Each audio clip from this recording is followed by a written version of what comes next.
everybody, welcome back to the channel IELTS Coaching Online.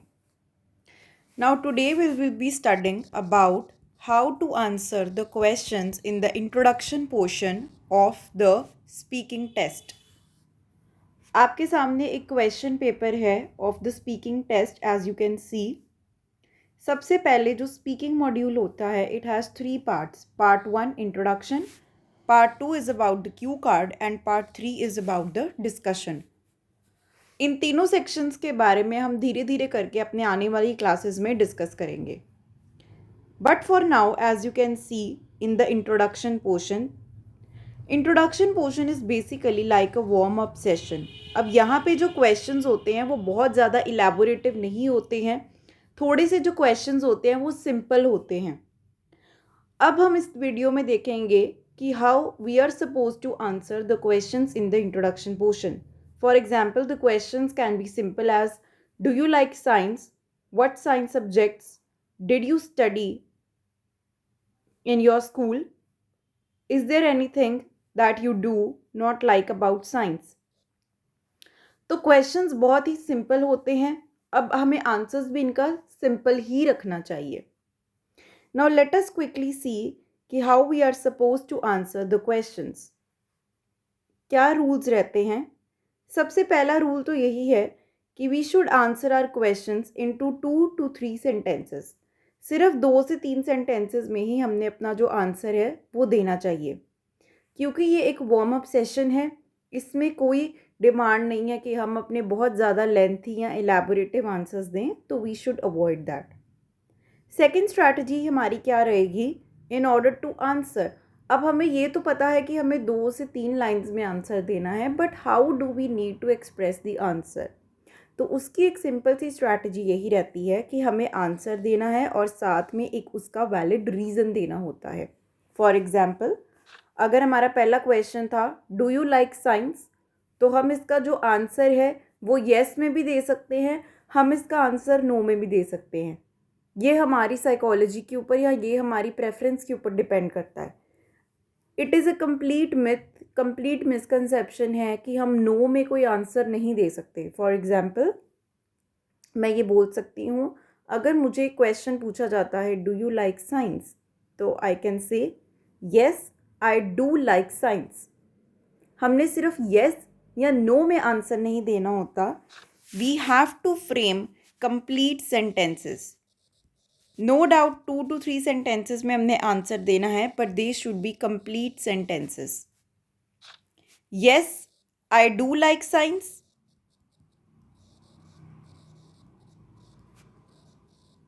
इसके बाद मैं इसका एक रीज़न दूंगी.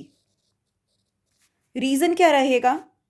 रीज़न ये रह सकता है yes I do like science as I am interested in scientific methods और साइंटिफिक थ्योरीज. या फिर yes I do like science because I feel I can relate this subject with the daily activities which are happening around me. अगर आपको लगता है आप नहीं interested हो साइंस में, तो you can say no I do not like the science subject. उसके बाद आप इसका भी एक रीज़न दे दोगे. Because it is difficult for me to understand the scientific theories and the scientific calculations. तो हमने इंट्रोडक्शन पोर्शन का आंसर्स कैसे देने होते हैं. बहुत ज़्यादा इलेबोरेटिव आंसर्स नहीं देने. We have to frame only 2 to 3 sentences. लेकिन उस 2 to 3 सेंटेंसेस में हम एक तो अपना जो येस नो वाला आंसर है या फिर कोई भी आपका जो आंसर है उसको हम एक कंप्लीट सेंटेंस की फॉर्म में देंगे, क्योंकि it is a formal speaking test. हम हाफ आंसर्स नहीं दे सकते. It does not look good. Then उसके बाद उसको आंसर को सपोर्ट करने के लिए we will follow it with a suitable reason. Then second हमारे पास जो मोस्ट इम्पॉर्टेंट थिंग आती है, pay attention to the tense of the question. देखिए इंट्रोडक्शन पोर्शन में what is the trap. The questions are really simple. Questions के answer भी जो हैं वो बहुत ज़्यादा इलेबोरेटिव नहीं होते हैं. But where do the examiner trap the candidate. They trap the candidate in the tense of the question. पहला क्वेश्चन आपको प्रेजेंट टेंस में देके साथ ही में आपसे जो सेकंड क्वेश्चन है वो पास्ट टेंस में पूछ लेते हैं.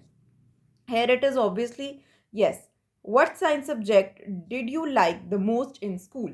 तो आप देखेंगे कि फर्स्ट से जब हम सेकंड क्वेश्चन पे शिफ्ट हुए तो टेंस क्वेश्चन का बदल गया. अब डू डिड सुनने में कई बारी हमें बहुत प्रॉब्लम आ जाती है. एज अ कैंडिडेट जो हमारा फोकस है it shifts to the listening to the idea of the question. हमारा सारा ध्यान चला जाता है कि हम क्वेश्चन सुन ले, क्वेश्चन क्या डिमांड कर रहा है, क्वेश्चन किस कॉन्टेक्स्ट में है. हम टेंस के ऊपर ध्यान देना एकदम ही भूल जाते हैं. और अगर हम टेंस के ऊपर ध्यान देना भूल जाएं तो हमारी ग्रामेटिकल एरर्स हो जाती हैं. Specially in the introduction portion हमें ना कि सिर्फ आइडिया की तरफ ध्यान देना होता है but also to the tense of the question, क्योंकि वही वो ट्रैप है जिसके साथ ये कैंडिडेट्स को फंसाते हैं.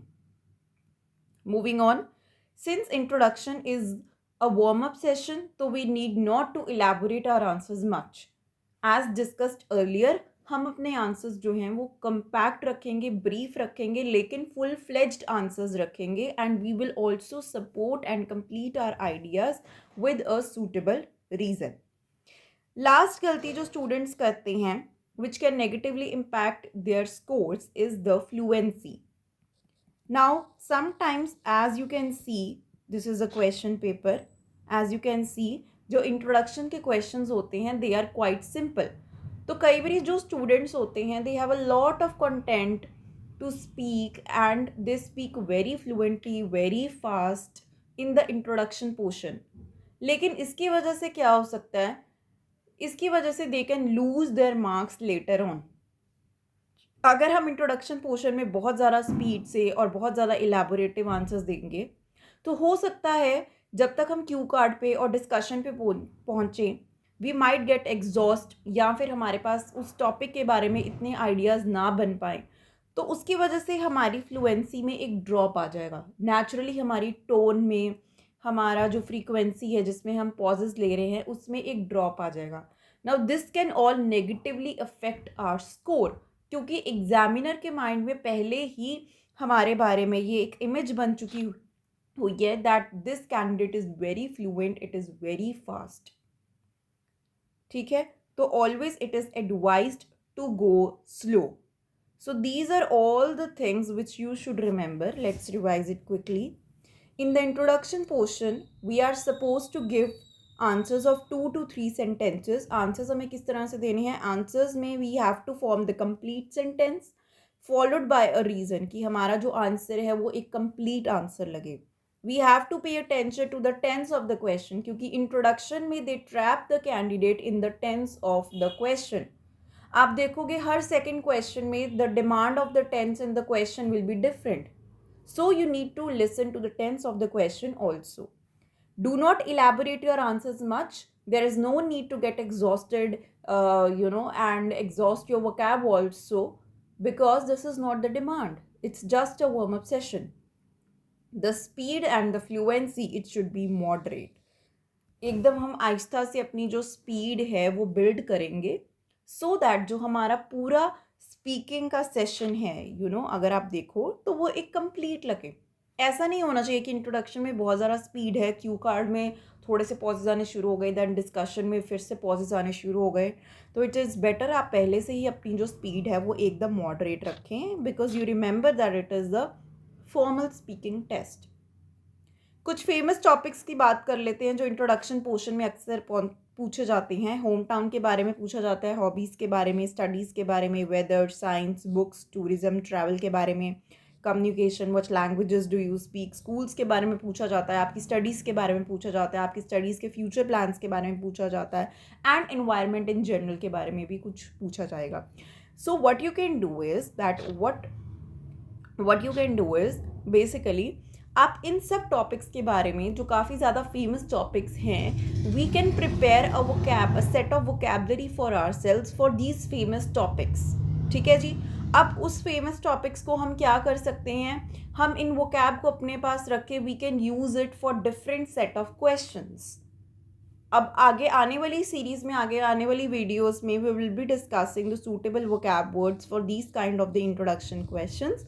बट एक स्टूडेंट अपने बेस पे भी, if you ask me for the strategies, because many of the students say that they find it difficult to answer to the questions, तो what we can do is कि अपने base पे what we can do is कि हम जो है, एक तो इनके जो फेमस टॉपिक्स होते हैं इनकी वोकैबलरी अपने पास हम लिख के रख सकते हैं, अपने पास हम प्रिपेयर करके रख सकते हैं, सो दैट कि हम अपने साथ लेटर ऑन इस वोकैब को यूज़ कर सकें. सेकेंडली, जिन बच्चों को प्रॉब्लम आती है स्पीकिंग में, I usually give my students the advice which is highly effective. Even if you will use it, you will see instant visible results. That is, practice your speaking in writing. जो भी introduction के questions हैं, since आज सिर्फ हम introduction की बात कर रहे हैं, जो भी इंट्रोडक्शन के क्वेश्चंस होते हैं आप इनकी लिख लिख कर प्रैक्टिस कीजिए.